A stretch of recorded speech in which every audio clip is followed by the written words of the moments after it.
إن الحمد لله نحمده ونستعينه من يهده الله فلا مضل له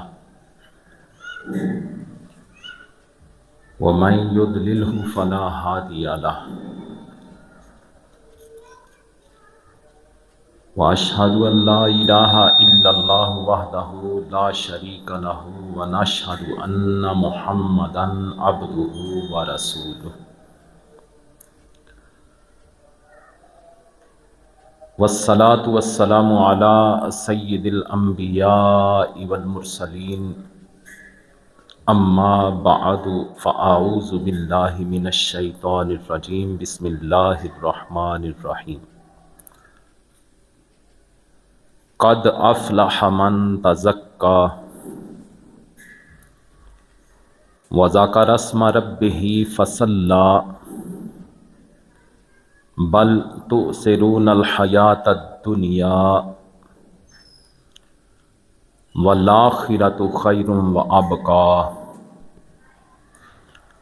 وقال رسول اللہ صلی اللہ علیہ وسلم من کذب علی متعمدا فلیتبوأ مقعدہ من النار وقال رسول اللہ صلی اللہ علیہ وسلم ما من عبد یخطب خطبۃ الا اللہ سائلہ عنہا ما اراد بہا صدق اللہ و صدق رسولہ النبی الکریم الامین ونحن علی ذلک لمن الشاہدین والشاکرین والحمد للہ رب العالمین ان اللہ وملائکتہ یصلون علی النبی یا ایہا الذین آمنوا صلوا علیہ وسلموا تسلیما اللہم صلی علی محمد وعلی آل محمد کما صلیت علی ابراہیم وعلی آل ابراہیم اللہم بارک علی محمد وعلی آل محمد کما بارکت علی ابراہیم وعلی آل ابراہیم انک حمید مجید الصلاۃ والسلام علیک یا سیدی یا رسول اللہ وعلی آلک و اصحابک یا سیدی یا حبیب اللہ الصلاۃ والسلام علیک یا سیدی یا نور من نور اللہ وعلی آلک و اصحابک یا سیدی یا خیر من خلق اللہ مولایا صلی وسلم دائما ابدا علی حبیبک خیر الخلق کلہم یا صاحب الجمال و یا سید البشر من وجہک المنیر لقد نور القمر لا یمکن الثناء کما کان حقہ بعد از خدا بزرگ توئی قصہ مختصر خالق کائنات جل جلالہ و عما نوالہ و اتم برہانہ کی بارگاہ میں حمد اور وجہ تخلیق کائنات حضور نبی پاک صاحب لاولاک تاجدار مدینہ سرور قلب و سینہ حضرت محمد مصطفیٰ صلی اللہ علیہ وسلم کی پاک اور مقدس بارگاہ میں ہدیہ درود السلام پیش کرنے کے بعد معزز سامعین السلام علیکم ورحمۃ اللہ وبرکاتہ۔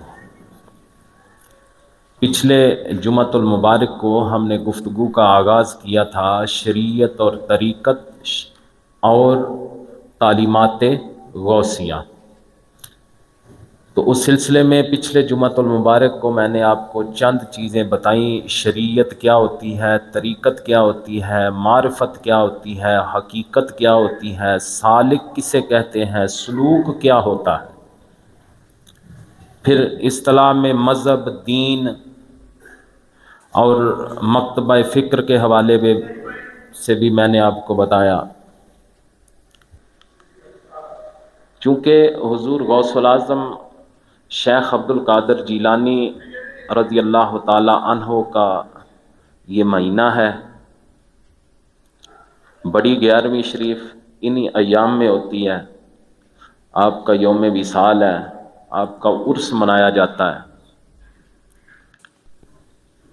تو آپ کے جو شریعت اور طریقت کے حوالے سے جو آپ کے نظریات ہیں، جس طرح آپ نے زندگی گزاری، وہ چیزیں میں آپ کے سامنے رکھنا چاہتا ہوں۔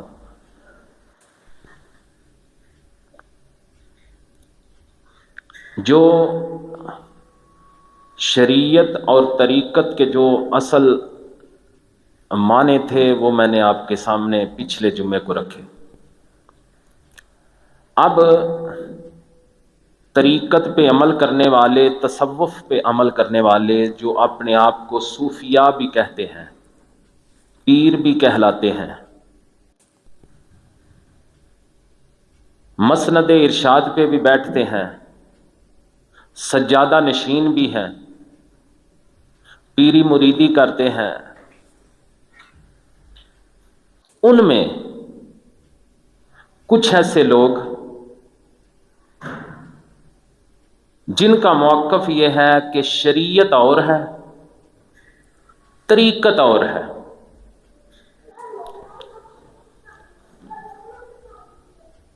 وہ کہتے ہیں جو خام صوفی ہیں، جو حقیقی صوفی نہیں، صوفیاء کا لباس پہنا ہوا ہے،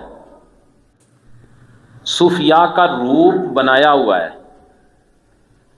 صوفیاء جیسی شکل و صورت، لباس اپنایا ہوا ہے، لیکن وہ خام صوفی ہیں، جو اس طرح کی باتیں ہیں جو میں آپ کو ابھی بتانے لگا ہوں، جو اس طرح کی باتیں کرتے ہیں۔ وہ کہتے ہیں شریعت اور ہے، طریقت اور چیز ہے۔ وہ کہتے ہیں کہ شریعت صرف چند فرائض و واجبات، سنتوں اور مستحبات اور حلال و حرام کے چند مسائل کا نام ہے شریعت، جبکہ طریقت نام ہے اللہ تعالیٰ کی بارگاہ میں پہنچنے کا، اور طریقت ہی اصل منزل ہے۔ یہ ان لوگوں کا میں آپ کو موقف بتا رہا ہوں جو خام صوفی ہیں، جو جاہل پیر ہیں، میں ان کا موقف آپ کے سامنے رکھ رہا ہوں کہ وہ کہتے ہیں کہ شریعت صرف چند فرائض و واجبات، سنتوں اور مستحبات اور حلال و حرام کے چند مسائل کا نام ہے شریعت، جبکہ طریقت نام ہے اللہ تعالیٰ کی بارگاہ میں پہنچنے کا، اور طریقت ہی اصل منزل ہے جس میں نماز کی حقیقت کھل جاتی ہے۔ وہ کہتے ہیں کہ طریقت ایک موجیں مارتا ہوا سمندر ہے جس کا کوئی کنارہ نہیں، جبکہ شریعت اس کے مقابلے میں ایک قطرہ ہے۔ شریعت کو وہ سمندر کے مقابلے میں ایک قطرہ سمجھتے ہیں۔ پھر وہ کہتے ہیں کہ جب بندے کو خدا کی پہچان ہو جائے تو پھر نماز وغیرہ کی حاجت نہیں رہتی۔ یہ ان کا موقف ہے۔ جب بندے کو خدا کی پہچان ہو جائے تو پھر نماز کی حاجت نہیں رہتی۔ یہ وہ لوگ کہتے ہیں جو خام صوفی ہیں، جو طریقت کے نام پہ ایک دھبا ہے۔ پھر یہ ان لوگوں کا موقف میں نے آپ کے سامنے رکھ دیا ہے۔ پھر یہ جو باتیں ہیں اس طرح کی، یہ نہیں کہ اس دور میں ہوتی ہیں، ان کا پس منظر بڑا پرانا ہے۔ حضرت مجدد الفسانی رحمۃ اللہ تعالی علیہ کم و بیش 400 سال کا عرصہ ہو چکا۔ ان کے دور میں بھی انہوں نے بھی تصوف میں، طریقت میں بڑی تجدید کی، اسی لیے انہیں مجدد کہا جاتا ہے۔ جہاں انہوں نے اور بہت ساری تجدید کی، تصوف اور طریقت میں بھی آپ نے بڑی تجدید کی، بہت ساری چیزوں کو آپ نے غلط ثابت کیا، ان کا رد کیا، اور تصوف اور طریقت کو ایک نئی زندگی دی۔ ان کے دور میں بھی یہی کہ شریعت اور ہے، طریقت اور ہے، ایسی خرافات، لوگ ان خرافات کا شکار ہو چکے تھے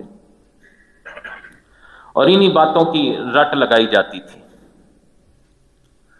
تقریباً ہر دور کے اندر اہل تصوف و طریقت میں ایسے لوگ داخل ہو گئے جو کہ تصوف، طریقت، پیری مریدی کی آڑ میں شریعت مطہرہ کا مذاق اڑانے کی کوشش کرتے،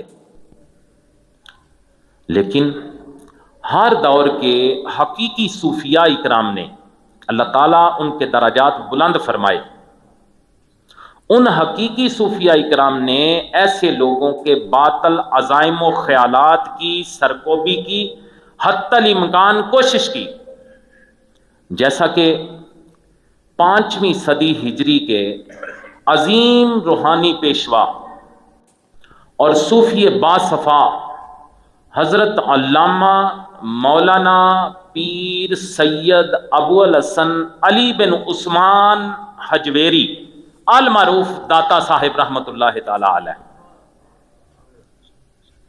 آپ نے اپنی شہرہ آفاق کتاب کشف المحجوب شریف میں اس دور کے، یہ داتا صاحب کا دور کم و بیش 1000 سال کے قریب وقت ہو گیا، یہ 1000 سال پرانی بات میں آپ کو بتانے لگا ہوں کہ داتا صاحب نے اپنے دور کے نام نہاد صوفیوں کے متعلق کتاب کشف المحجوب کے شروع میں آپ فرماتے ہیں کہ ہمارے اس زمانے میں تصوف کی حقیقت کھوکھلی ہو کے رہ گئی ہے، لوگ حرص و ہوس میں مبتلا ہو چکے ہیں، تسلیم و رضا کے راستے سے بھٹکے ہوئے ہیں۔ داتا صاحب اپنے دور کی بات کر رہے ہیں، یہ جو باتیں میں نے آپ کو ابھی بتائی ہیں، یہ میں نے کہا ہے کہ یہ اس دور میں صرف باتیں نہیں ہوئی، ان کی تاریخ بہت پرانی ہے۔ داتا صاحب لکھتے ہیں کہ علماء زمانہ اور مدیان وقت، ان دونوں نے تصوف کی اس صورت کو مسخ کر رکھا ہے۔ آگے جا کے حضور داتا صاحب فرماتے ہیں کہ اللہ تعالیٰ نے ہمیں ایسے دور میں پیدا کیا جس میں لوگ ہوا و ہوس کو شریعت کہتے ہیں۔ اس طرح سمجھے، میں پہلے بھی ہو سکتا ہے آپ نے سنا ہو کہ ہمارا وتیرہ کو، ہماری سوچ ایسی ہو گئی ہے کہ جو ہمارے نفس کی خواہش ہے نا، اسے ہم اپنی شریعت بنایا ہوا ہے ہم نے۔ جو ہمارا نفس چاہتا ہے ہم شریعت کو ویسے توڑ موڑ دیتے ہیں، اپنے نفس کی خواہش کو ہم نے شریعت بنایا ہوا ہے۔ اور حضور داتا صاحب فرماتے ہیں کہ ہمیں ایسے دور میں اللہ تعالیٰ نے پیدا کیا ہے کہ جس میں لوگ ہوا و ہوس کو شریعت کہتے ہیں، طلب جاہ، حکومت اور تکبر کو عزت اور علم جانتے ہیں، خلق خدا سے ریاکاری کو وہ خوف خدا گردانتے ہیں، اور کینہ کو دل میں چھپا لینے کو، کہ کینہ دل میں چھپایا ہو، اندر کینہ ہو اور باہر بڑا حلیم و بردبار نظر آئے لیکن اندر کینہ ہو۔ حضور داتا صاحب فرماتے ہیں ہم ایسے دور میں آئے ہیں جب لوگ کینے کو دل میں چھپا لینے کو حلم و بردباری، لڑائی کو مناظرہ، حماقت کو عظمت سمجھتے ہیں۔ آج جو بڑا احمق ہو نا، جو بڑا بد دماغ ہو، ہم سمجھتے ہیں یار بڑا عظیم آدمی ہے، دیکھے کیسی باتیں کھل کھل کے کر رہا ہے، چاہے وہ حماقت کی باتیں کر رہا ہو۔ حضور داتا صاحب فرماتے ہیں کہ ہمیں اللہ نے ایسے دور میں پیدا کیا، آج سے 1000 سال پہلے کی بات ہے، لوگ حماقت کو عظمت، منافقت کو زہد، ہوس کو سلوک، ہذیان طبع کو معرفت، دل کی دھڑکن کے بڑھ جانے کو قلب کا جاری ہونا کہتے ہیں، نفس کی تعویلات کو حجت قرار دیتے ہیں، الحاد کو فقر کہتے ہیں، وجود و انکار کو تزکیہ، زندگی و بے دینی کو فلاح، اور حضور کی شریعت کو چھوڑ دینے کو طریقت سمجھتے ہیں۔ حضور داتا صاحب فرماتے ہیں کہ ایسے لوگوں میں بس رہا ہوں کہ جو حضور کی شریعت کو چھوڑ دینے کا نام جنہوں نے طریقت رکھا ہوا ہے۔ اب آگے جا کے حضور داتا صاحب رحمۃ اللہ تعالی علیہ حضرت ابو بکر واسطی سمت کے جلیل القدر ولی، ان کا ایک ملفوظ نقل فرماتے ہیں حضور داتا صاحب، بے زمان لیس فیہ آداب الاسلام والاخلاق الجاہلیت والاحکام ذوی المروہ۔ آپ فرماتے ہیں ہماری آزمائش ایسے زمانے میں ہے، یہ حضور داتا صاحب سے بھی پہلے دور کے بزرگ ہیں، وہ کہہ رہے ہیں کہ ہماری آزمائش ایسے زمانے میں ہے جس میں نہ آداب اسلام ہیں، نہ اخلاق جاہلیت ہیں، اور نہ ہی ارباب مروہ کے احکام ہیں۔ یہ حضور داتا صاحب سے بھی پہلے بزرگ ہیں جو بتا رہے ہیں کہ حالات ایسے ہی جا رہے تھے۔ پھر داتا صاحب نے خود بھی بیان فرمایا کہ میں ایسے دور میں رہ رہا ہوں جن کی نشانیاں لوگوں کی جو داتا صاحب نے بیان فرمائی ہیں کشف المحجوب شریف میں، وہ میں نے آپ کو سنائی ہیں۔ اب اس سے بھی پیچھے جائیں، اب ہم اس سے بھی پیچھے جاتے ہیں۔ حضرت ابو القاسم عبد الکریم حوازن قشیری رحمۃ اللہ تعالی علیہ اپنی کتاب رسالہ قشیریہ، جو کہ تصوف طریقت میں بڑی معتبر سمجھی جانے والی کتاب ہے، اس کتاب کے اندر یہ بزرگ جو ہیں حضرت امام قشیری رحمۃ اللہ تعالی علیہ، یہ 3 صدی ہجری کے بزرگ ہیں۔ اب کون سی صدی ہے؟ 15ویں صدی۔ یہ بزرگ 3 صدی ہجری کے ہیں، کم و بیش 1200 سال پہلے۔ اللہ اکبر۔ آپ نے رسالہ قشیریہ کے اندر ایک عظیم صوفی بزرگ ہیں حضرت ابو الحسین احمد بن محمد نوری رحمۃ اللہ تعالی علیہ، ان کا ایک قول نقل کیا ہے، توجہ فرمائیے گا۔ حضرت نوری رحمۃ اللہ تعالی علیہ فرماتے ہیں کہ ہمارے زمانے میں 2 چیزیں نادر ہیں، نادر کہ نہیں ملتی، بہت کم نظر آتی ہیں 2 چیزیں۔ وہ کون سی 2 چیزیں ہیں؟ عالم یعمل بعلمہ۔ حضرت نوری فرماتے ہیں پہلی چیز یہ ہے، ایسا عالم ڈھونڈنے سے نہیں ملتا جو اپنے علم کے مطابق عمل کرے۔ یہ کس وقت کی بات ہے؟ 1200 سال پہلے کی بات۔ حضرت نوری رحمت اللہ علیہ فرماتے ہیں پہلی بات، عالم یعمل بعلمہ، ایسا عالم جو اپنے علم پر عمل کرے وہ نادر ہے۔ دوسرے نمبر پہ آپ فرماتے ہیں عارف ینطق عن حقیقہ، ایسا عارف جو حقیقت پر مبنی گفتگو کرے۔ آپ فرماتے ہیں وہ بھی نہیں ملتا۔ جو عارف تو کہلائے گا، کہلاتے بھی ہیں عارف، لیکن جب گفتگو کرتے ہیں تو حقیقت پہ مبنی نہیں کرتے۔ اللہ اکبر۔ یہ ساری ڈیٹیل بتانے کا مقصد یہ تھا، پہلے میں نے آپ کو اپنا موضوع بتایا کہ جو جاہل صوفی ہیں جو شریعت کا مذاق اڑاتے ہیں وہ ان کا موقف کیا ہے۔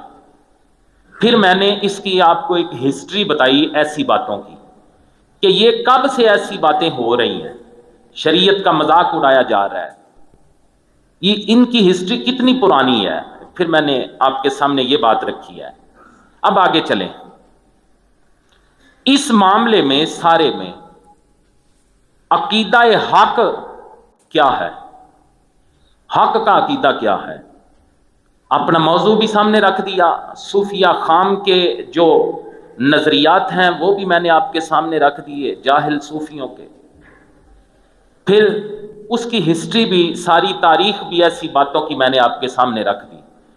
اب ہم آگے چلتے ہیں کہ اس میں جو اس امت کے جلیل القدر اولیاء اکرام ہیں ان کا ان کے بارے میں کیا موقف ہے اور عقیدہ حق کیا ہے اس معاملے میں۔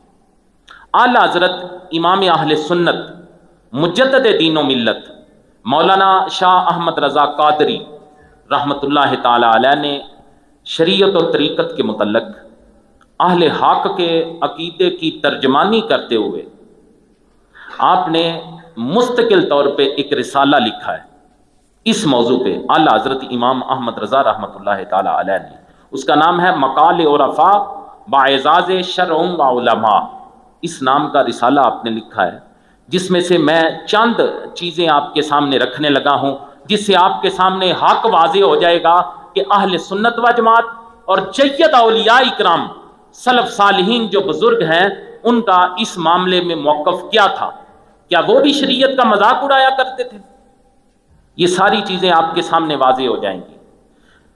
امام احمد رضا رحمۃ اللہ تعالی علیہ فرماتے ہیں کہ شریعت صرف فرض و واجب اور حلال و حرام کے چند مسائل کا نام نہیں، بلکہ شریعت جسم و جان، روح و قلب اور تمام علوم الہیہ اور لامتناہی معارف سمیت سب کی جامع ہے. جتنے بھی معارف ہیں وہ شریعت میں آتے ہیں. یہ صرف چند مسئلوں کا نام شریعت نہیں. اللہ اکبر. اور آپ لکھتے ہیں کہ ان مذکورہ تمام چیزوں میں سے طریقت و معرفت محض ایک ٹکڑے کا نام ہے. طریقت، تصوف، معرفت شریعت کے ایک ٹکڑے کا نام ہے. اسی وجہ سے تمام اولیاء کرام کے قطعی اجماع سے فرض ہے کہ تمام حقائق یعنی معرفت کے جتنے بھی حقائق کسی سالک کے دل میں آئیں، کسی عارف کے قلب میں وارد ہوں، ان سارے حقائق کو شریعت مطہرہ پہ پیش کیا جائے. اگر وہ حقائق شریعت کے مطابق ہوں تو حق اور قابل قبول ہیں، ورنہ مردود اور رسوا ہے. تو یقیناً شریعت ہی اصل کار ہے اور شریعت ہی پر سارے احوال و حقائق کا دار و مدار ہے. جس چیز پر دار و مدار ہے عارف کے سارے احوال کا، اس کے قلبی حقائق کا جو دار و مدار ہے اس کا نام کیا ہے؟ شریعت. اور شریعت ایک کسوٹی اور معیار ہے. یعنی اللہ کے قرب کی راہ میں جو حقائق آپ کے سامنے آئے، جو قلبی واردات ہوں، ان سارے حقائق کو شریعت کی کسوٹی پہ پیش کیا جائے گا. اگر شریعت پہ پورے اترتے ہیں تو قابل قبول ہے، ورنہ مردود ہے. اللہ اکبر. لفظ شریعت کا معنی ہے راستہ. اگر شریعت کا معنی راستہ ہے تو شریعت محمدیہ کا معنی کیا ہوا؟ محمد الرسول اللہ صلی اللہ علیہ وسلم کا راستہ. اور یہی جو حضور کا راستہ ہے نا، یہی وہ راستہ ہے کہ 5 نمازوں میں ہر رکعت میں مسلمان پر واجب ہے کہ اللہ سے یہ راستہ مانگے. سورۃ فاتحہ پڑھتے ہیں نا، اس میں اہدنا الصراط المستقیم ہے نا، تو یہ حضور کا راستہ ہر نماز کی ہر رکعت میں ہم مانگتے ہیں اللہ کی بارگاہ سے. اور یہ جو شریعت ہے یہ حضور کا راستہ ہی ہے. اللہ اکبر. نبی پاک صلی اللہ علیہ وسلم کے غلاموں، شریعت وہ راستہ ہے جس پہ خدا ملتا ہے. یہ میں نے اپنی طرف سے بات نہیں کی، ابھی میں آپ کو اللہ کا قرآن سنانے لگا ہوں. شریعت کے راستے پہ خدا ملتا ہے. سورہ ہود کی آیت نمبر 56 میں یہ بات لکھی ہوئی ہے. خالق کائنات نے ارشاد فرمایا، ان ربی علی صراط مستقیم، بے شک اسی سیدھی راہ پر میرا رب ملتا ہے. اور یہ جو سیدھی راہ ہے وہی سیدھی راہ ہے جو ہر نماز میں ہم 5 نمازوں میں ہر رکعت میں اللہ سے وہ راہ مانگتے ہیں. اور خدا فرماتا ہے اسی سیدھی راہ پہ رب ملتا ہے. اللہ اکبر. پھر یہی شریعت وہ راستہ ہے کہ جس کی مخالفت کرنے والا بددین اور گمراہ ہے. چنانچہ قرآن مجید کی سورہ انعام کی آیت نمبر 153 153 اللہ تعالیٰ کا ارشاد ہے، وَأَنَّ هَذَا صِرَاطِي مُسْتَقِيمًا فَاتَّبِعُوهُ وَلَا تَتَّبِعُوا السُّبُلَ فَتَفَرَّقَ بِكُمْ عَنْ سَبِيلِهِ ذالکم وصاکم بہ لعلکم تتقون. یہ اللہ کا قرآن میں نے آپ کو سنایا، سورہ انعام کی آیت نمبر 153. مالک نے فرمایا یہ شریعت میری سیدھی راہ ہے، وَأَنَّ هَذَا صِرَاطِي مُسْتَقِيمًا، یہ شریعت میری سیدھی راہ ہے، تو اس کی پیروی کرو اور اس کے سوا اور راستوں کے پیچھے نہ جاؤ کہ وہ تمہیں خدا کی راہ سے جدا کر دیں گے، وہ تمہیں خدا کی راہ سے جدا کر دیں گے. اللہ تمہیں اس کی تاکید فرماتا ہے تاکہ تم پرہیزگار ہو جاؤ. دیکھیں خدا فرما رہا ہے کہ شریعت میری سیدھی راہ ہے، اور اگر کوئی یہ کہے کہ شریعت تو کچھ بھی نہیں،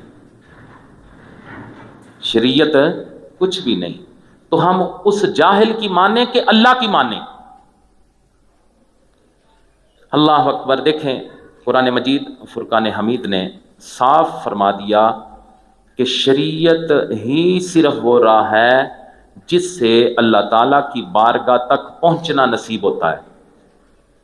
اس کے سوا آدمی جس راہ پر بھی چلے گا وہ اسے گمراہ کر دے گی.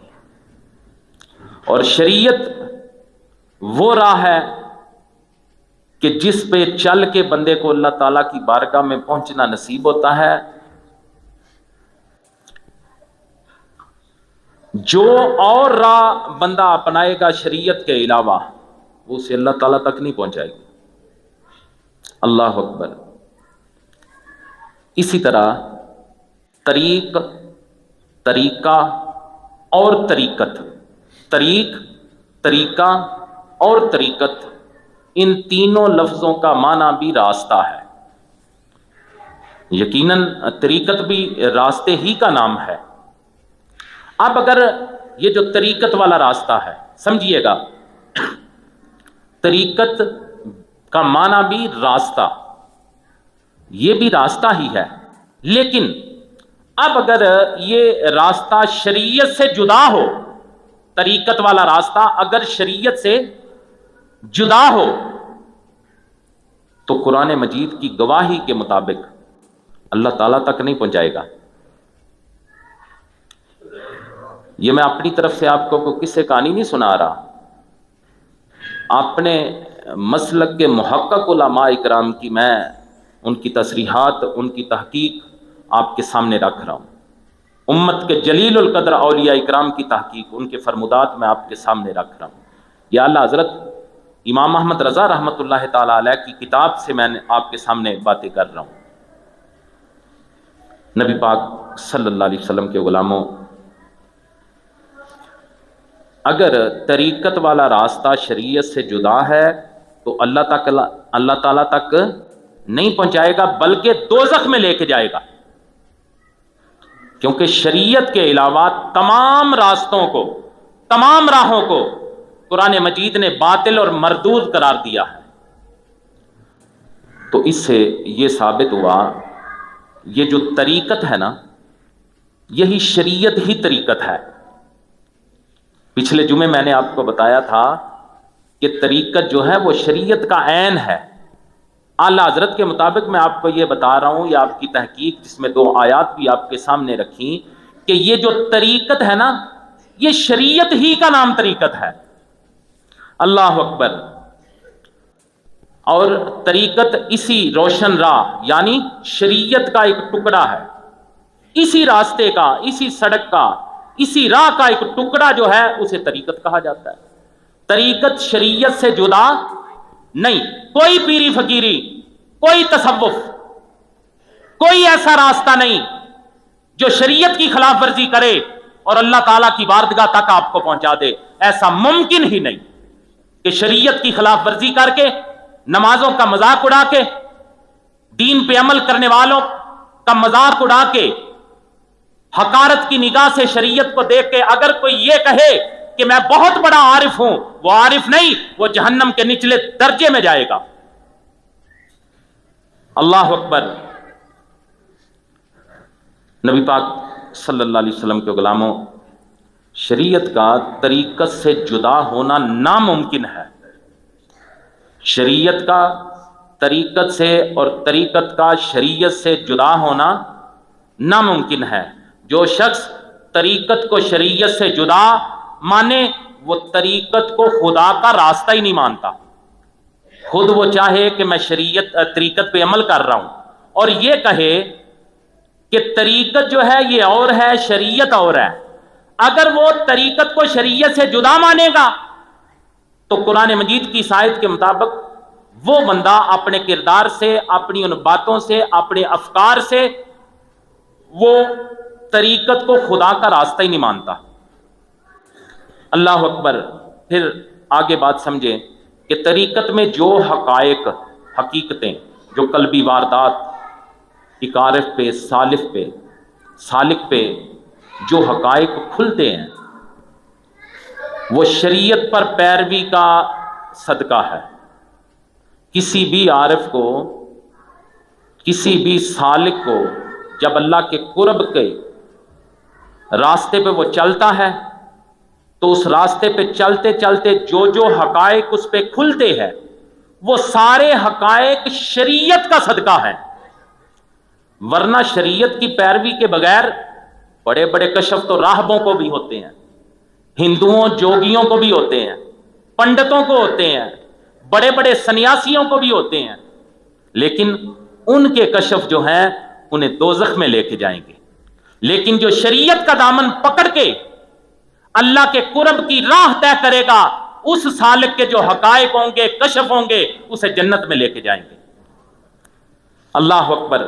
نبی پاک صلی اللہ علیہ وسلم کے غلاموں، جتنی باتیں میں نے آپ کو بتائی ہیں ان میں کوئی آپ کو ڈاؤٹ ہو، تھوڑے لفظ تو مشکل تھے لیکن جو نفس مسئلہ ہے وہ میں نے آپ کو سمجھانے کی کوشش کی ہے.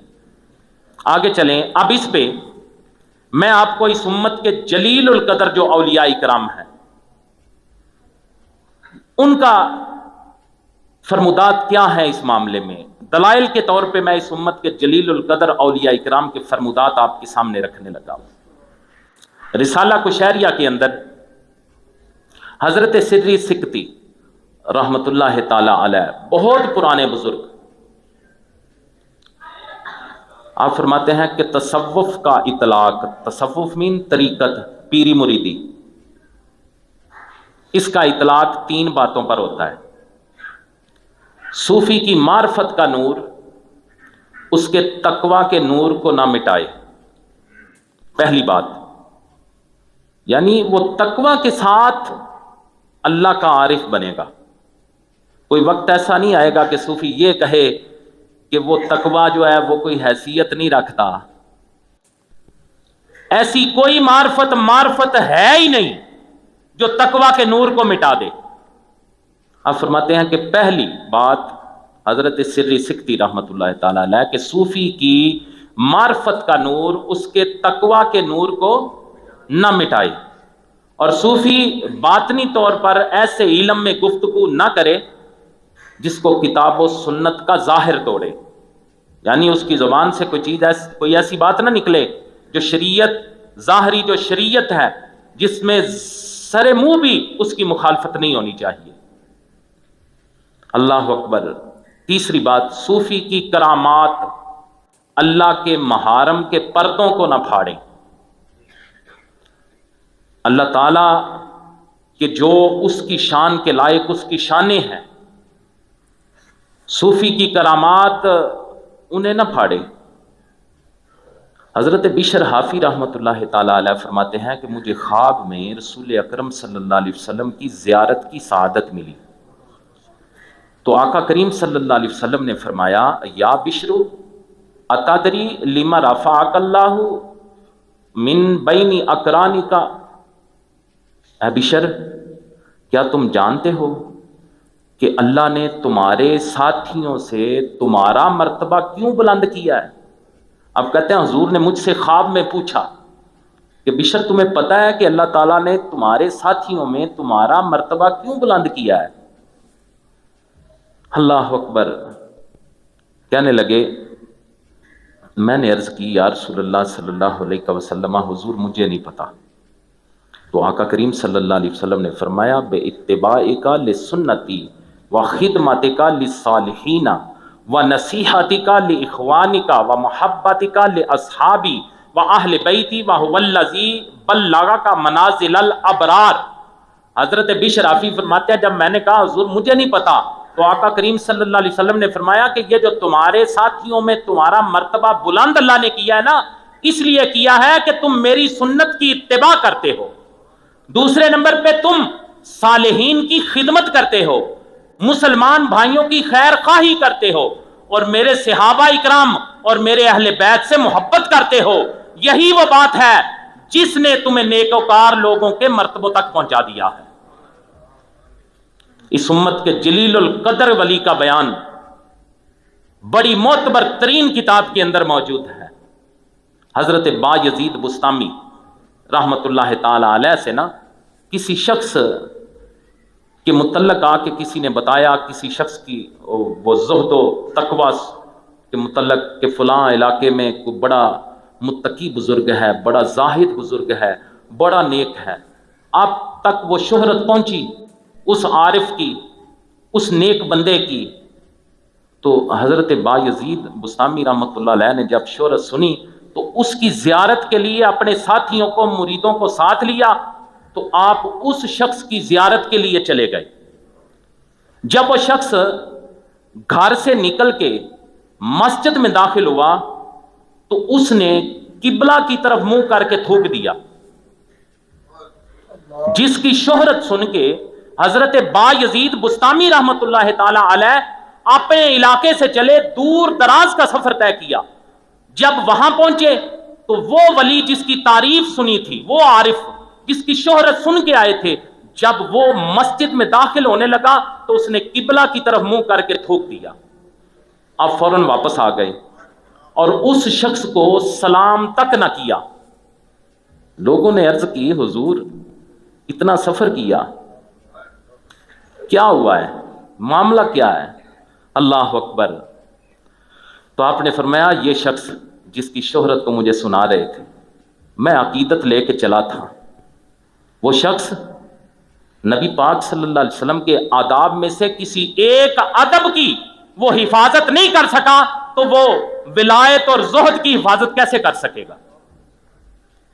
پتہ چلا کہ حضرت بایزید بسطامی نے اس کی شہرت کو پرے پھینک دیا جب حضور صلی اللہ علیہ وسلم کا ایک ادب وہ بجا نہ لایا۔ اس نے کعبہ کی طرف تھوکا تو آپ نے فرمایا یہ زہد و ولایت کی کیا حفاظت کرے گا جس سے حضور کی شریعت کا ایک عمل جو ہے اس کی حفاظت نہیں ہو سکی۔ اللہ اکبر۔ پھر آپ ہی حضرت بایزید بسطامی رحمت اللہ تعالی علیہ نے فرمایا کہ اگر تم کسی شخص کو دیکھو کہ اس کو اس قدر کرامات دی گئی ہیں کہ وہ ہوا میں اڑتا ہے، حضرت بایزید بسطامی کا فرمان ہے کہ آپ اگر دیکھو کہ کوئی شخص جس کو اتنی کرامتیں ہیں آپ کو ہوا میں اڑتا دکھائی دیتا ہے، تو آپ نے فرمایا اس سے دھوکہ نہ کھانا، اس کو ہوا میں اڑتا ہوا دیکھ کے اسے دھوکہ نہ کھانا کہ یہ بڑا اللہ کا مقرب بندہ ہوگا۔ آپ نے فرمایا یہاں تک کہ اسے دیکھو کہ وہ اللہ تعالیٰ کے حکم اور ممانت، امر و نہی اور حدود کی حفاظت کرتا ہے، یا شریعت کی ادائیگی میں تم اسے کس طرح پاتے ہو؟ جب تک اسے شریعت پہ دیکھ نہ لو تب تک اس سے دھوکہ نہ کھا لینا۔ یہ کون ہے؟ حضرت بایزید بسطامی ہے۔ یہ کوئی 21ویں صدی کا کوئی پیر نہیں جو لوگوں کو شریعت کی راہ سے ہٹا رہا ہو۔ پھر رسالہ کشیریہ کے اندر حضرت امام کشیری نے حضرت سلیمان دارانی رحمت اللہ تعالی علیہ کا ایک نقل بیان فرمایا۔ حضرت سلیمان دارانی رحمت اللہ علیہ فرماتے ہیں کہ بعض اوقات میرے دل میں صوفیاء کے نکات، جو معرفت کے ان کے نکتے ہوتے ہیں، صوفیاء جو باتیں کرتے ہیں، آپ فرماتے ہیں بعض اوقات صوفیاء کے نکات معرفت میں سے میرے دل میں کوئی نکتہ آ جاتا ہے تو میں اسے دو گواہوں یعنی کتاب و سنت کے بغیر قبول ہی نہیں کرتا۔ اب فرماتے ہیں اگر کسی ولی کی معرفت کا کوئی نقطہ میرے دل میں آ جائے تو میں اسے نہیں دیکھتا کہ یہ کس کی بات ہے، سب سے پہلے میں یہ دیکھتا ہوں کیا یہ قرآن و سنت پہ یہ بات پوری اترتی ہے، اگر پوری اترتی ہے تو میں اسے قبول کرتا ہوں، ورنہ میں اسے رد کر دیتا ہوں۔ 230 ہجری میں وصال ہوا ایک بزرگ کا، حضرت ابو الحسین احمد بن ابی حواری رحمت اللہ تعالی علیہ، 230 ہجری میں۔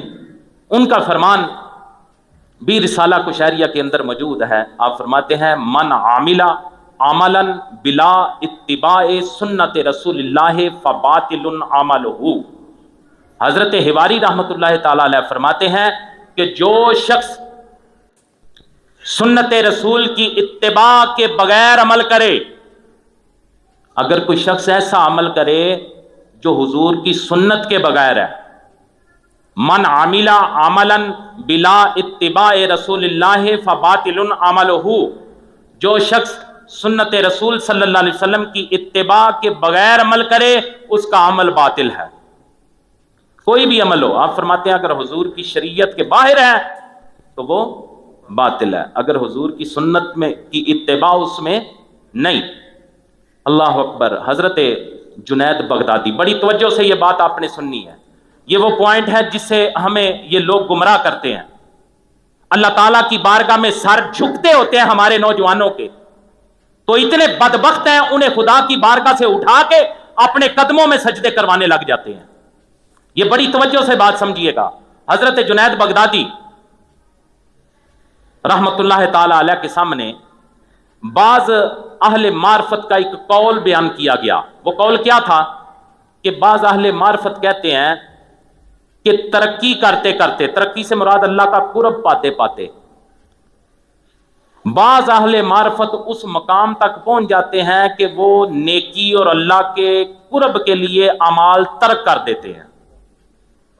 آپ کو سمجھ آئی اس بات کی کہ اللہ کا قرب حاصل کرتے کرتے وہ اس مقام پہ چلے جاتے ہیں، وہ سمجھنے لگتے ہیں کہ اب عمل کرنے کی ضرورت کوئی نہیں، ہم نے قرب حاصل کر لیا۔ یہ بات حضرت جنید بغدادی رحمت اللہ تعالی علیہ کے سامنے بیان کی گئی کسی کا قول، تو آپ نے فرمایا یہ اعمال چھوڑنے کا قول ہے، اور میرے نزدیک بہت بڑا گناہ ہے۔ چور اور زانی جو ہے وہ ایسی بات کرنے والے سے بہتر ہیں جو یہ بات کرے کہ اللہ کا قرب حاصل کرتے کرتے اب جی ہمارے حضرت صاحب اس مقام پہ پہنچ گئے ہیں کہ اب انہیں نماز کی حاجت ہی کوئی نہیں، اب انہیں شریعت کی ضرورت ہی کوئی نہیں۔ وہ ایسا کوئی مقام نہیں۔ حضرت جنید بغدادی رحمت اللہ علیہ فرماتے ہیں کہ اگر میں 1000 سال تک زندہ رہوں تو میں نیک اعمال میں سے ایک ذرہ بھی کم نہ کروں۔ آپ نے فرمایا یہ جو بات ہے اس طرح سمجھے، آپ فرماتے ہیں اگر جنید بغدادی کو یہ مقام ملے نا تو 1000 سال تک بھی میں زندہ رہوں تو میں ایک چھوٹا سا عمل بھی ترک نہ کروں۔ اگر جنید بغدادی کو شریعت کی اتنی ضرورت ہے تو 21ویں صدی کے پیر کو وہ کون سی کس بات کی، کس کھیت کی مولی ہے؟ اللہ اکبر۔ نبی پاک صلی اللہ علیہ وسلم کے غلاموں، حضرت جنید بغدادی نے فرمایا کہ لوگوں پر رسول اکرم صلی اللہ علیہ وسلم کی اتباع کے علاوہ تمام راستے بند ہیں۔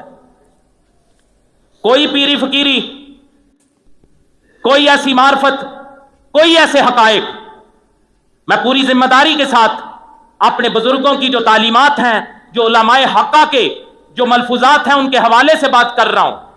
حضرت جنید بغدادی نے فرمایا کہ لوگوں پر رسول اکرم صلی اللہ علیہ وسلم کی اتباع کے علاوہ تمام راستے بند ہیں۔ کوئی بندہ حضور کی اتباع کے بغیر اللہ کا قرب نہیں پا سکتا۔ وہ لاکھ دعوے کرے، اس کے سارے دعوے اسے دوزخ میں لے کے جائیں گے۔ اللہ کا قرب پانے کے لیے مصطفیٰ کریم صلی اللہ علیہ وسلم کی سیرت اپنانی پڑے گی۔ حضرت شیخ شہاب الدین سہروردی رحمت اللہ تعالی علیہ آپ فرماتے ہیں اگر کسی شخص کے ہاتھ پر کرامات ظاہر ہوں اور وہ احکام شریعت کا پورا پابند نہ ہو، حضرت شیخ شہاب الدین سہروردی رحمت اللہ تعالی علیہ فرماتے ہیں اگر کسی شخص کے ہاتھ پہ کرامات ظاہر ہوں لیکن وہ شریعت کا پورا پابند نہ ہو، اگر کرامتیں نظر آ رہی ہیں آپ کو لیکن شریعت پہ پورا پابند نہیں، تو حضرت شیخ شہاب الدین سہروردی رحمت اللہ علیہ فرماتے ہیں ایسا شخص بے دین ہے۔ لاکھ کرامتیں اس سے ظاہر ہوں، اگر حضور کی شریعت کا تارک ہے تو آپ نے فرمایا وہ بدین ہے. میری بات نہیں، حضرت شہاب الدین سہروردی رحمۃ اللہ علیہ کہہ رہے ہیں. اور جو خلاف عادت چیزیں اس کے ہاتھ پر ظاہر ہوں وہ کرامات نہیں بلکہ دھوکہ اور استدراج ہے. نفحات الانس کے اندر حضرت ملا عبد الرحمن جامی رحمۃ اللہ تعالی علیہ نے آپ کا یہ فرمان نقل کیا ہے. سیدی محی الدین ابن عربی، ان کا نام تو آپ نے سنا ہوگا، جنہیں شیخ اکبر بھی کہا جاتا ہے. آپ فرماتے ہیں کہ جان لو کہ شریعت کا ترازو جو اللہ تعالیٰ نے زمین پر مقرر فرمایا ہے، اس پیمانے سے جب کوئی بندہ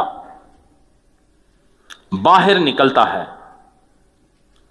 اگر اس کی عقل سلامت ہو تو ایسے شخص کا رد کرنا واجب ہے.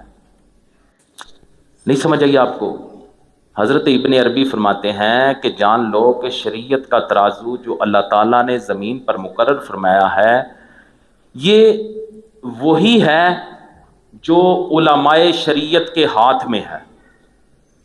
جب کوئی ولی شریعت کے اس پیمانے سے باہر نکلے، حالانکہ اس کی عقل سلامت ہو، یعنی کہ ذہن نہ اس کا خراب ہو. جب عقل سلامت نہ ہو تو شریعت اس پہ لاگو نہیں ہوتی. آپ نے فرمایا عقل سلامت ہو، شریعت سے باہر نکل رہا ہے، کہلواتا ولی ہے، تو آپ نے فرمایا اس کا رد واجب ہے. ذہنی طور پہ وہ ٹھیک ہے، شریعت کی مخالفت کر رہا ہے، اس کا رد کرو. ابن عربی فرماتے ہیں. اللہ اکبر. حضرت نجم الدین کبرا اس امت کے جلیل القدر ولی ہوئی. آپ فرماتے ہیں جب تک دل شریعت کو مکمل طور پر تھام نہ لے تب تک ولایت میں قدم رکھنا ممکن ہی نہیں. ولی ہونے کا دعویٰ تو کوئی کر سکتا ہے، لیکن حضرت شیخ نجم الدین کبرا رحمۃ اللہ تعالی علیہ، امام فخر الدین رازی کے پیر ہیں یہ، وہ فرماتے ہیں کہ اتنی دیر تک تو وہ ولی نہیں بن سکتا، وہ ولایت میں قدم ہی نہیں رکھ سکتا. اللہ اکبر. حضرت عبد الوہاب شورانی رحمۃ اللہ تعالی علیہ، آپ فرماتے ہیں کہ تصوف کیا ہے؟ تصوف کیا ہے؟ بس احکام شریعت پر بندہ کے عمل کا خلاصہ جو ہے نا، وہ تصوف ہے. کہ حضور نے جو شریعت عطا فرمائی اس پہ جو بندہ عمل کرتا ہے اخلاص کے ساتھ، اب فرماتے ہیں وہی تو تصوف ہے. تصوف کوئی علیحدہ چیز تو نہیں، شریعت کو اخلاص کے ساتھ کرنا، اس دن بھی میں نے آپ کو بتایا تھا یہی تو تصوف ہے. تصوف کوئی علیحدہ راستہ نہیں، شریعت کا راستہ ہی تصوف اور طریقت کا راستہ ہے. شریعت اور نہیں، طریقت اور نہیں، یہ دونوں ایک ہی چیزیں ہیں. یہ جاہل لوگوں نے یہ بات لوگوں میں پھیلائی ہوئی ہے کہ جی جو معرفت والے لوگ ہیں وہ اور ہیں، یہ نمازوں والے اور ہیں. ایسی کوئی بات نہیں.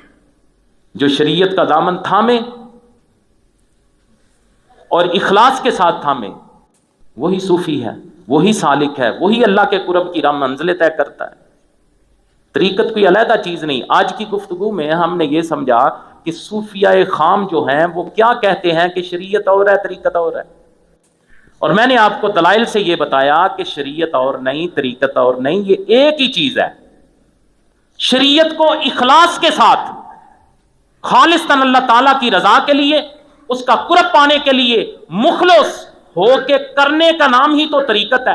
اور یہ جو پیر جب آپ بیعت ہوتے ہیں، پیر آپ کو کوئی ورد وظیفے بتاتے ہیں، کوئی اذکار بتاتے ہیں، فلاں وقت پہ فلاں نماز ذکر کرنا، اتنی مرتبہ استغفار پڑھنا، اتنا درود پڑھنا، اور یہ سارا ایک طریقہ ہے کہ اللہ تعالیٰ کا قرب کس طرح حاصل کرنا ہے. اس سارے طریقے کو صرف طریقت کہتے ہیں، اور بتاتے وہی ہیں کہ اللہ کی بارگاہ میں جو بھی عمل کرنا ہے خالصاً اس کی رضا کے لیے کرنا ہے، یہی طریقت ہے. انشاءاللہ تعالیٰ اختتامی گفتگو آئندہ جمعۃ المبارک کو، جس میں حضور غوث الاعظم شیخ عبد القادر جیلانی رحمۃ اللہ تعالی علیہ کے سارے فرمودات آپ کی کتابوں سے سناؤں گا، اور آپ کا ایک مختصر سا تعارف بھی آپ کے سامنے رکھوں گا. اللہ تعالیٰ ہمیں عمل کرنے کی توفیق عطا فرمائے. وما علینا الا البلاغ المبین.